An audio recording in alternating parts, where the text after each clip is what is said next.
గత 18 నెలలుగా రాష్ట్రంలోని 70 లక్షల మంది రైతుల్ని అట్లాగే కోట్లాది కుటుంబాల్ని నోటికొచ్చిన హామీ ఇచ్చి నోటికొచ్చిన వాగ్దానం చేసి మొత్తంగా 420 హామీలు 6 గ్యారంటీలు 100 రోజులు అని డైలాగులు కొట్టి ఆఖరికి గ్యారంటీ కార్డులు ఇచ్చి అఫిడవిట్లు రాసి బాండ్ పేపర్ మీద రాసి మోసం చేసి గద్దెనెక్కి 18 నెలల తర్వాత కూడా ఒక్కటంటే ఒక్క హామీ నిలబెట్టుకోగా మీదికెళ్ళి తెల్లారి లేస్తే రంకెలు, తెల్లారి లేస్తే అరుపులు, గావు కేకలు, బూతులు, ఇది తప్ప 18 నెలలుగా చేసిందేమీ లేదు.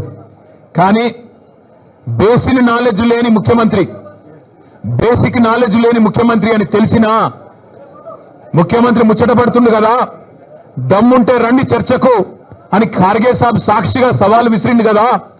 కేసీఆర్ వస్తాడా, కేటీఆర్ వస్తాడా, ఎవరు వస్తారో రండి అని తొడగొట్టిండు కదా. వస్తాడేమో అనుకొని ఇక బేసిక్ నాలెడ్జ్ లేదు కాబట్టి ఓ 72 గంటల టైం తీసుకో, ప్రిపేర్ అయ్యి రా, నువ్వు ఎక్కడికి రమ్మంటే అక్కడికి వస్తాం. ఒకవేళ ఎందుకంటే నీకు మాట మీద నిలబడే అలవాటు లేదు కాబట్టి, నువ్వు మాట తప్పుతావని తెలుసు కాబట్టి, నీకు జూలై 8 నాడు 11 గంటలకు మేమే ప్రెస్ క్లబ్కి వస్తాం. ప్రెస్ మిత్రుల సాక్షిగా ఒక న్యూట్రల్ వెన్యూ మీద రాష్ట్రంలో మీడియా సాక్షిగా, రాష్ట్ర ప్రజల సాక్షిగా ఎవరేం చేసినరో, రాష్ట్ర రైతాంగానికి, రాష్ట్రంలోని యువతకు 10 ఏళ్ల కేసీఆర్ ప్రభుత్వం ఏం చేసిందో, 18 నెలల నీ ప్రభుత్వం ఏం చేసిందో తేల్చుకుందాం రమ్మని ముఖ్యమంత్రి గారు సవాల్ విసిరితే స్వీకరించి నేను వస్తా అని చెప్పిన. వస్తాడేమో అనుకున్న ముఖ్యమంత్రి, పోనీ ముఖ్యమంత్రి రాకపోతే ఆయన తరపున ఒక బాధ్యత గల్ల ఉప ముఖ్యమంత్రినో, ఒక వ్యవసాయ మంత్రినో, లేదా మరొక మంత్రినో పంపుతారేమో అనుకున్నా. కానీ ఇవాళ తేలిపోయింది, రేవంత్ రెడ్డికి రచ్చ చేయడం వచ్చు తప్ప చర్చ చేయడం రాదు అనేది మాత్రం ఖారాఖండిగా తేలిపోయింది.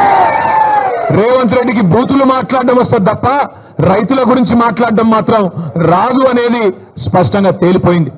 ఇవాళ బేసిక్ నాలెడ్జ్ లేని ముఖ్యమంత్రి, ఆయన ఇరిగేషన్ అధికారుల సమావేశంలో తాను ముఖ్యమంత్రి అనేది కూడా మర్చిపోయి ఏ ప్రాజెక్టు ఏ నదీ బేసిన్ లో ఉంది అని ఒక చిన్నపిల్లగాడు అడిగినట్టు అడుగుతుంటే, ఈయననా మన ముఖ్యమంత్రి అని చెప్పి, ఈయననా మనకు న్యాయం చేసేదని చెప్పి రాష్ట్రంలోని రైతులు ఇవాళ బాధపడే పరిస్థితి.